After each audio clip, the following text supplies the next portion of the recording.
You know, why are we even discussing this is, you know, kind of an interesting question.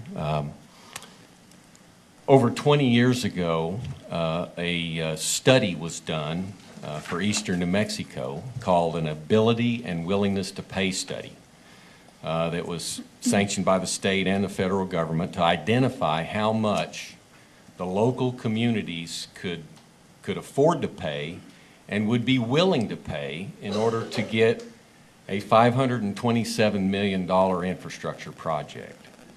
And it was determined that the local share would be 10%, because that's all the study indicated that the local communities could afford and would be willing to pay. And so 10% of $527 million is $52,700,000 for Clovis, Portales, and the other member communities that are in the project. Clovis represents roughly 75% of the membership allocation for water. And so therefore, of that 52 million, 10%, Clovis's obligation in that funding scenario is $39 million, roughly $40 million. And so we knew 20 years ago that at some point in time, the city of Clovis would be responsible for about $40 million in order to have a long-term sustainable water supply for our community.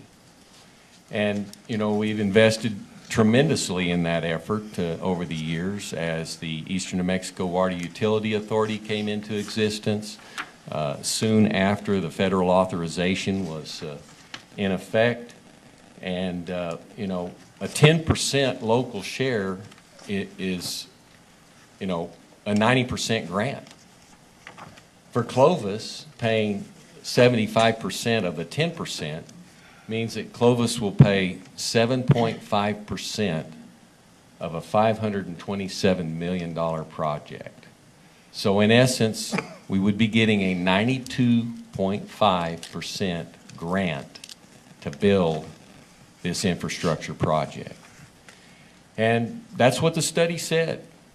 You know, Orlando Ortega, Mayor Portales at the time, I mean, it was, you know, accepted as a legitimate study. And so we knew then that at some point we were going to have to start paying for our portion of this project. And so keep that in mind, $40 million for the city of Clovis. And so why are we so committed to this project? You know, why the passion? Let me see the next slide or two.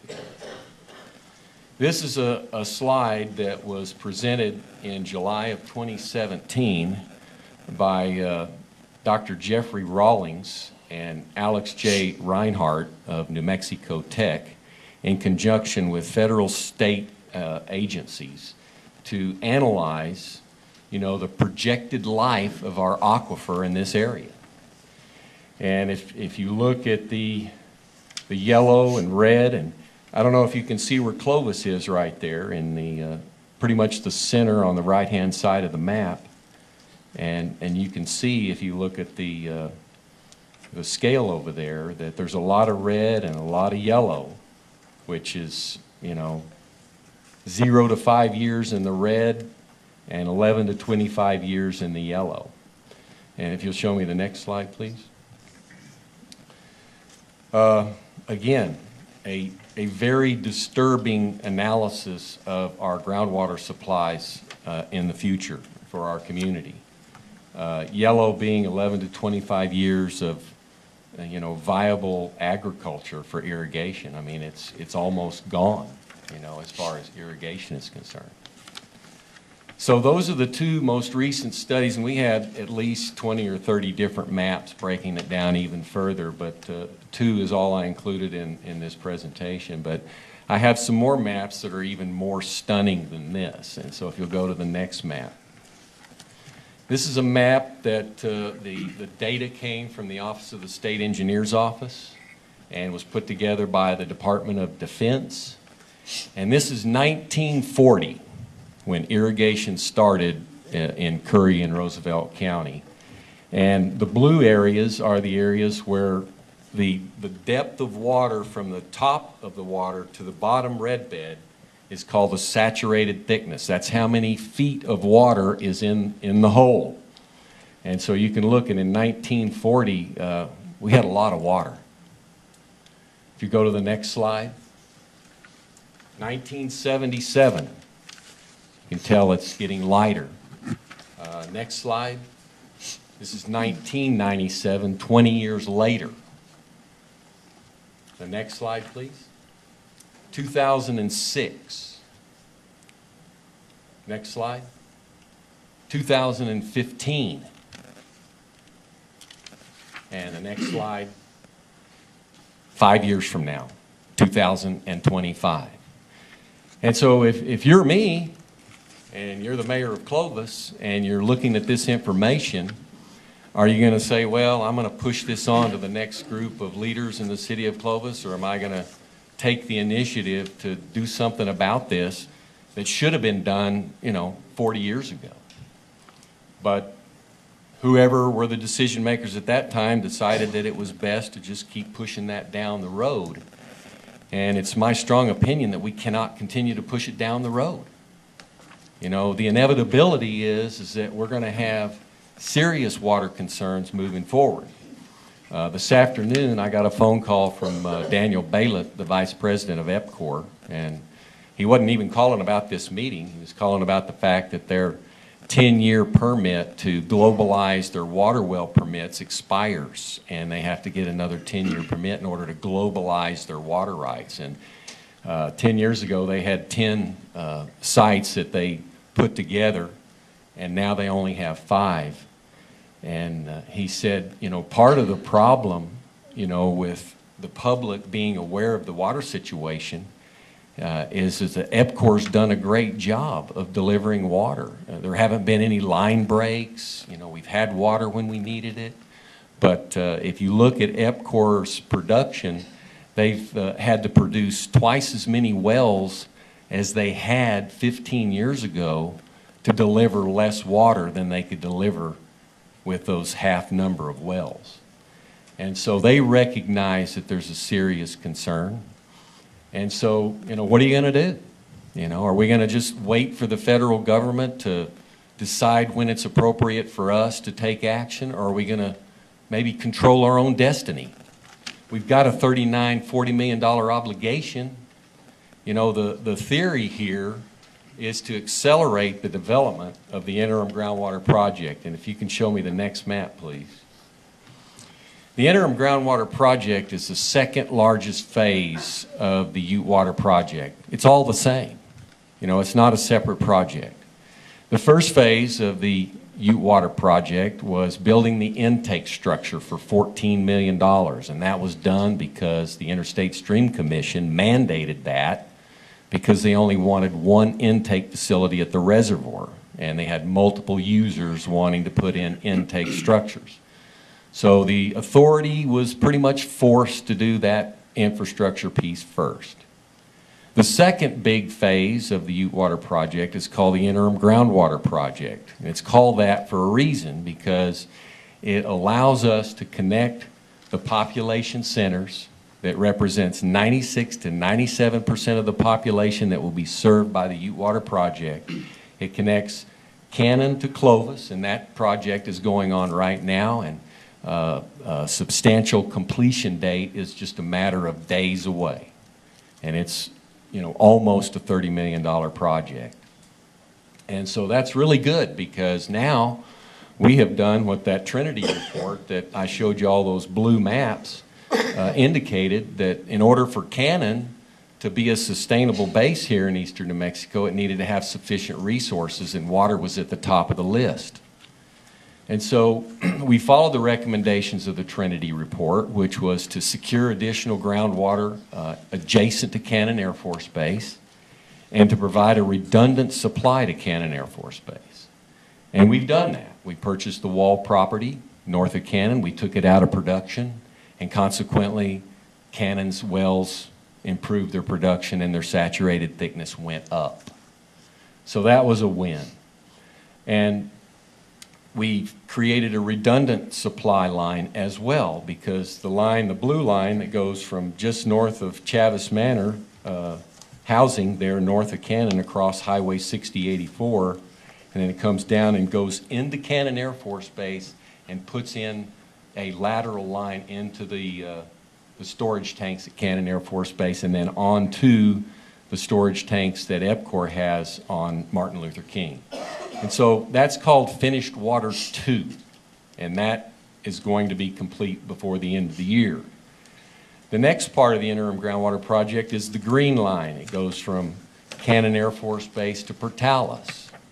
And that's, as you can see there, Finished Water 3 in the upper right-hand corner there. It's a $36.3 million project to go to Portales.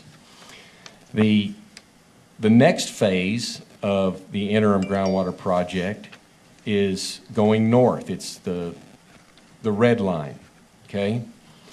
And the red line represents not only what's called Finished Water 1, which is $40 million, but CR12, which is a 2-mile stretch in between what's been constructed now and what would be constructed as part of Finished Water 1. So when you add those three components to what's left of the interim groundwater project, you come up with a little over $81 million, and then you include the variable costs associated with that, and it's estimated around $90 million to complete the interim groundwater project to 96 to 97% of the population. And if you'll notice the egg-shaped dome, when we go north with the red phase, it creates opportunities for the Eastern New Mexico Water Utility Authority to negotiate for additional groundwater resources for both Clovis, Portales, Cannon Air Force Base, Texaco, and all the members of the Water Authority. And if you go back and look at the map, if you'll take me back to the first two maps. Well, stop right there. So there's Cannon Air Force Base right in the center. Clovis is off to the right. And if you'll notice, we're very fortunate that when they decided where to put Cannon Air Force Base, they really put it on the best place for water in the area. And I don't know if they had some really good, hydrologists at the time, but they did a great job of selecting a location for Cannon. But if you'll see that zigzag snake, 150, 170, 150, that's the paleo channel that you've probably heard us talking about. And if you go all the way down to, 2015 now, to right there, you can see that there's still 70 feet estimated, 50 feet estimated, north and west of Cannon. And so that's based on the state engineer's data. And so our hope is to go north of Cannon Air Force Base, have a transmission line in place so that now we can negotiate with ag producers that are irrigating and say, look, wouldn't you rather stop irrigating at 3 acre-feet per year and start selling your water to the Water Authority so that we can have additional groundwater to support our communities for the next 30, 40 years before we completely run out of water? And then we don't have the ability to pay anymore because our community is regressing. And right now our community is thriving. Interest rates are low. And not only that, in March and April, we started having discussions with the federal government about why they weren't paying more to get this project moving faster. And the proposal was made that if the local community and the state put more money up front to match the federal share, that proposition would make sense. And we got encouragement from the Office of Management and Budget. We got encouragement from the Department of Interior, the Bureau of Reclamation, that, if the local community is willing to pay more of its $40 million up front, then we're willing to match more federal dollars with that up front. And so the proposition was born that if the locals paid 20, the state paid 30, and the feds paid 40 over the next 3 or 4 years, we could build the interim groundwater project and at the same time start negotiating for the water supply. In my mind, this is an investment for Clovis. You know, the cost of doing this is far less than doing nothing. Because if we don't take action to control our own destiny and to do it sooner rather than later, then all we're doing as an elected body is passing these same decisions down to the next group of city commissioners, because this decision is not going to go away. These maps are not going to get any better. And so I'm resolved to follow through with the proposition that if the local communities will come up with $20 million, that the state has indicated, we have the support of the state engineer. Mr. Ortega and I were before the Water Trust Board on Tuesday for 40 minutes talking about this project. And the state engineer happens to be the chairman of the Water Trust Board that has allocated this community and the Water Authority money for our reuse project, as well as the Eastern New Mexico rural water system. And, you know, he supports the 20, 30, 40 proposition. He's going to ask the governor to sign a bill for $30 million for the Eastern New Mexico Water Utility Authority to accelerate the development of the interim groundwater project. And so if the local community says, you know, we're willing to, you know, start paying a greater portion of that $40 million that we've already obligated ourselves to, and the state's willing, then I think the federal government then is going to be hard-pressed to say, well, you know, they're willing to do it, so we will. And sure, it's a chance. We don't know if the federal government will come through or not. We don't know if the state will come through or not. But all we've done thus far is rely on them and not on ourselves. The city of Clovis, over the last 10 years, through a gross receipts tax, a 1/4% gross receipts tax, has supported the 75% share of the Water Authority to the tune of around $12 million. And only $3 million of that has gone toward construction. We've spent a lot of money on engineering and operations, and we're at the point now to where we're going to minimize engineering and start building things with our dollars. And so for anyone who says they want gross receipts tax to pay for our water situation, that's what we've been doing for 10 years. Everybody's been paying. And the proposal before the commission tonight is to do the same thing, is to use gross receipts tax to pay for this $15 million of Clovis's share of the $20 million. Because it makes sense, and I'm just going to give you my political opinion here, but for decades, the community has said, don't property taxes. Don't do that. Do gross receipts, because that way everybody pays. And I get that to a certain degree, except for just a few things. This ad valorem property tax mill levy of 1.554, that is an operational mill levy. You can't bond against it, and you can't use it to go buy equipment or buy property, or you can't use it for capital. It has to be used for operational.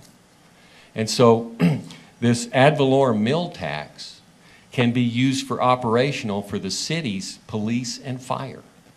So who are the big benefactors of police and fire? It's property owners. You don't get a bill when the fire department shows up to your house because of a fire. You don't get a bill when the police department shows up to your house because you got, you know, an intruder or somebody that's vandalized or robbed your house. Why should people visiting Clovis pay as much as the Clovis people do for police and fire? We're here all the time. They're not. And so the notion here is this: enact an ad valorem tax dedicated to police and fire and free up $900, almost $1 million of gross receipts that's currently using to fund police and fire, and use that to bond so that we can contribute our $15 million of the $20 million local share. We can't bond against the property tax, but we can bond against the gross receipts. So the bottom line is this: We're simply just asking the commission to change the way we pay for things. Let's start paying for police and fire with property tax to a large degree, and let's bond that gross receipts tax so that we can pay for infrastructure for this critical project. Again, the cost of doing this is $4.23 per month for every $100,000 of market value. And I'm not asking anybody to pay what I'm not willing to pay myself. You know, I own property here in Clovis, and I'm willing to pay it because I know it's an investment in our future. And it's going to cost me and every other property owner in this town a lot more if we don't act. And we just sit back and wait for the federal government and the state government to be the lead on accelerating this infrastructure project. And the beauty of the interim groundwater project is simply that it becomes functional. It starts delivering water. And therefore, the water authority then can bond because it has a revenue source. Right now, the water authority has no ability to raise money through taxation of the property or gross receipts tax. The only way the water authority can develop this critical project for eastern New Mexico is through membership contributions, of which Clovis is 75%. And so I know we have some options on the table as far as the language and the strategy for the resolution. And then if it passes tonight in some form, then we will need to introduce an ordinance subsequent to the resolution that changes the designation of the gross receipts tax that's currently used for police and fire, free it up so that we can bond against it, and then use the Ad Valorem Mil levy to pay for police and fire. So the bottom line is gross receipts tax will cover the entire Ute Water interim groundwater project. We're just taking property tax and using it to support police and fire. Could I go down to the last slide, please? Or close to it? Okay, there's 4 options here that have, come forth just lately. There was the first option, which was just simply enact the tax, end of story. Okay, no variables, just enact the tax, and that would be effective in November of 2020, to where that ad valorem tax would go into effect. Option B, the difference in option B, if you'll look at the second paragraph, I'm going to read it. It says the 1.55 mil increase provided by or by the preceding paragraph shall not be effective unless and until both A, the state of New Mexico appropriates $30 million for the construction of the interim groundwater project, Ute Water project, and B, the United States of America appropriates $40 million for the construction of the Ute Reservoir Pipeline project by March 31, 2022. And again, the net taxable amount is enumerated. Option C is just the state government. It's not the state and federal. It says in the last paragraph, 1.554 mil increase provided by the preceding paragraph shall not be effective until and unless the state of New Mexico appropriates $30 million for the construction of the interim groundwater project, Ute Pipeline, by March 31, 2020. And that date was set because this next legislative session is the governor's call. It's a budgetary session. And again, we're going to ask the governor to support this. We're going to ask the legislator to support a $30 million appropriation in this next legislative session. And I think it would be advantageous if the city of Clovis has already acted on this to say, you know, we're willing to do our part. Will you do yours? The next option D, let's see here. It gets down to about halfway down, and it says, okay, however, if either A, the state of New Mexico does not appropriate $30 million for the construction of the project, or the United States does not appropriate $40 million for the construction of the project, the governing body of the city by 2022 the governing body of the city of Clovis shall, not may, but shall repeal or redesignate the intent of the ad valorem property tax. And so that's where we stand right now. I hope I've done a fairly decent job of explaining, why we're here and what purpose. I got exactly 13 emails. Okay? I knew one person that sent me an email. And I probably got at least that many people come up to me and say, it's time we do this. We've been talking about it for 20 years, and, I support, what you guys are trying to do.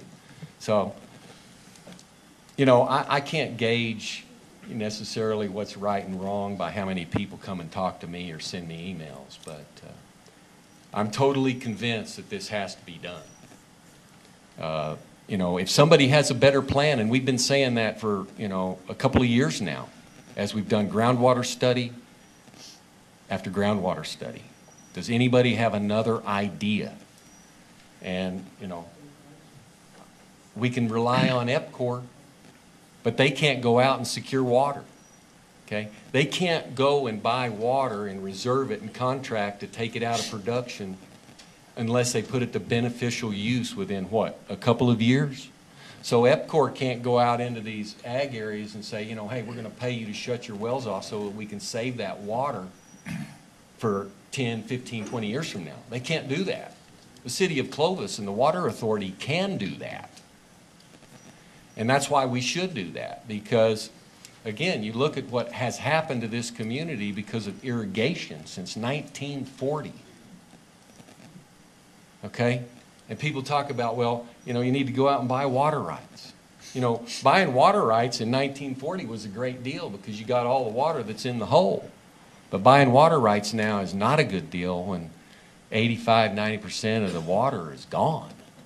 And so the intent of the Water Authority, of which I'm the chairman of that as well, is to have an infrastructure transmission line in place through areas where water is still relatively available. And then now we have a bargaining tool to say, hey, we can transmit your water and pay you to lease that water per 1,000 gallons, just like EPCOR's doing. And we don't have to buy water rights, but we have to have the transmission line in order to deliver that water. And we've been criticized because we haven't gone out and just paid people to stop irrigating. If we spend all of our financial capacity to go pay people to stop irrigating, we don't have any money left to pay for the infrastructure. We did a financial analysis of the city of Clovis, and our total bonding capacity is around $40 million. We don't have the money to buy water rights and pay for our share of the infrastructure. So we've got to get the infrastructure in so that we can lease water and not buy water rights. And